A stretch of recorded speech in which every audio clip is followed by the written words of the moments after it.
ને જય સાઉન્ડમાં બધાને આજ બનાવશું આપણે સિંગ ભજીયાનું શાક। આવી નવી રેસીપી જોવા માટે અમારી ચેનલને સબસ્ક્રાઈબ કરો। હવે આપણે 2 ટમેટા લઈ લીધા છે, એને આપણે ખમણી નાખી આ રીતના।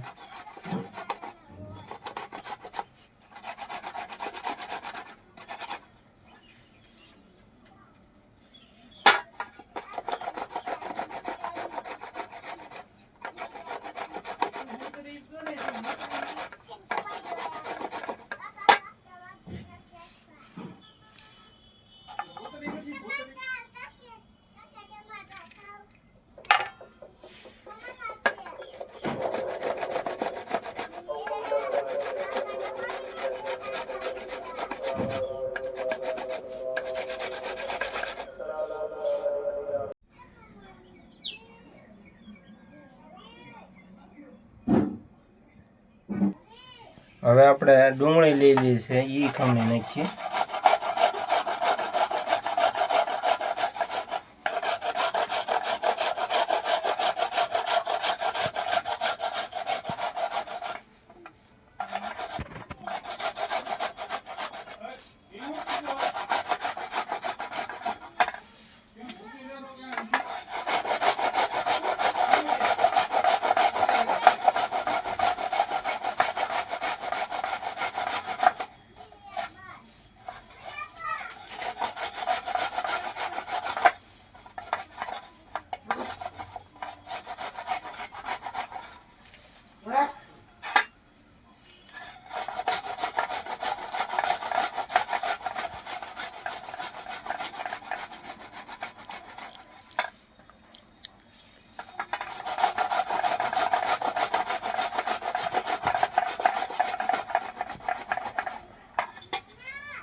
હવે આપણે ડુંગળી અને ટમેટા ખમણાઈ ગયા છે, આ રીતનું કરી નાખવાનું ખમણ ડુંગળી ટમેટાનું।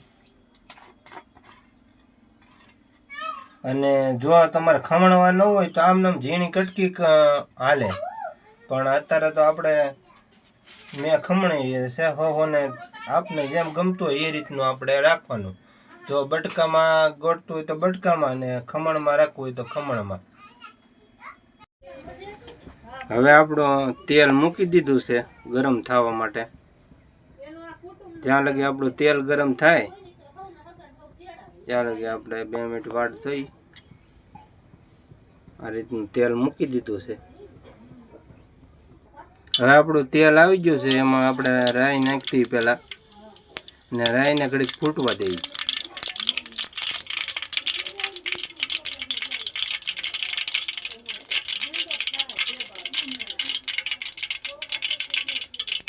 હવે એમાં નાખી દઈએ આપણે જીરું,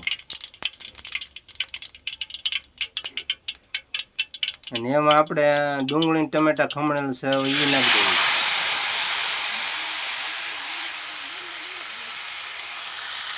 આને આપણે હલાવી નાખવાનું આવી ગયું।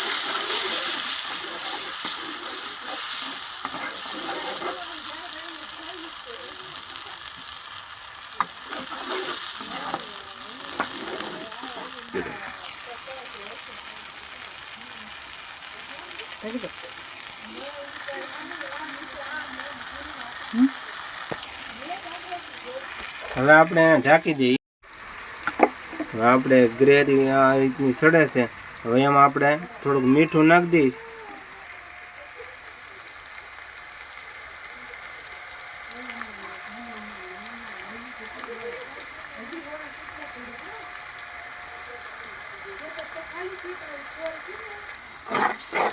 આપણે એકવાર ગ્રેવીને હલાવી નાખી, આમાં થોડા સમય હલાવતું રહેવાનું અને ચેક કરતું રહેવાનું, નકર આપણી ગ્રેવી પછી આમાં ચોંટી જાય।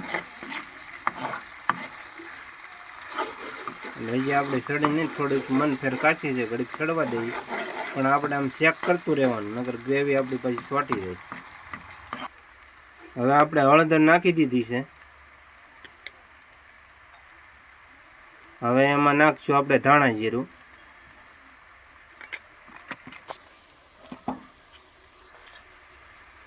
અને થોડીક નાખી દઈએ આપણે એમાં હિંગ। હવે આને હલાવી નાખશું।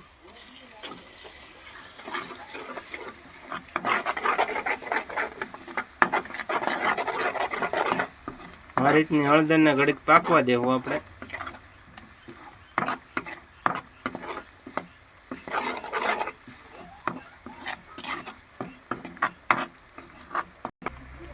હવે આપણે એમાં નાખી દેવું મરચું. આપણે કાશ્મીરી લાલ મરચું નાખ્યું છે, બહુ તીખું ન હોય એ રીતનું. અને જેને ગમતું વાત છે, પછી તીખું ખાવું હોય એને તીખું રાખવાનું. અને આપણે નોર્મલ કાશ્મીરી એટલું મરચું નાખી દીધું છે.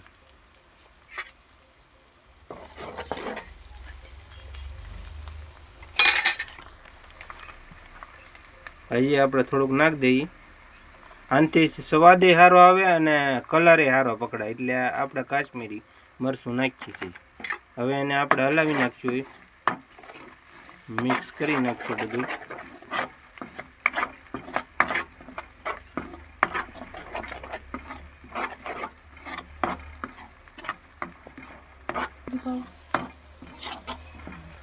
હવે આપણે એમાં જરૂર પૂરતી પાણી નાખી દેવું આપણી ગ્રેવીમાં.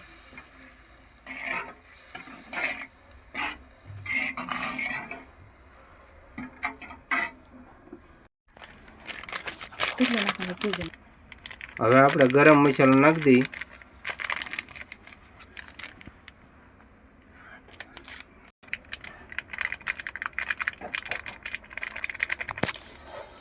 હવે આપણે ગરમ મસાલો નાખી દીધો છે.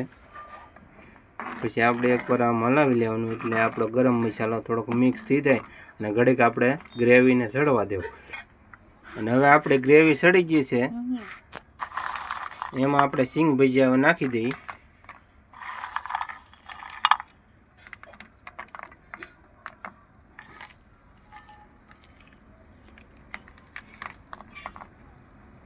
આમ આપણે ગ્રેવી રાખવી પડે, કારણ કે હજી આપણે હમણાં સિંગ ભજીયા પાછા ગ્રેવી આપણી છે ને સુહાઈ જાય. અને હવે આપણે માથેથી નાખી દઈએ ધાણા.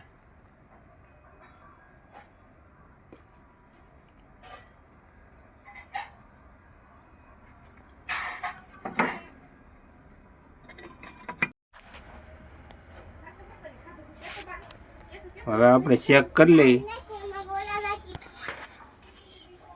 હવે આપણું શાક તૈયાર થઈ ગયું છે. સિંગ ભજીયાનું આ રીતનું છે.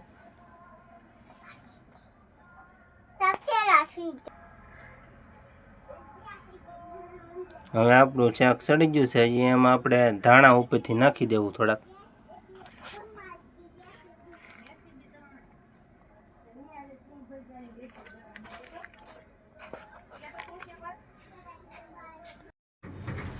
હવે આપણું સિંગ ભજીયાનું શાક કમ્પ્લીટ છે. હારે છે દૂધ, આ છે બટેટાની વેફર, ભાખરી, કેરીનું અથાણું. તો હવે આપણે હાલો જમી લઈએ. જો અમારો વિડીયો સારો લાગ્યો હોય તો એક લાઈક, શેર અને સબસ્ક્રાઈબ કરો. અને આવી નવી રેસીપી જોવા માટે અમારી ચેનલને સબસ્ક્રાઈબ કરો.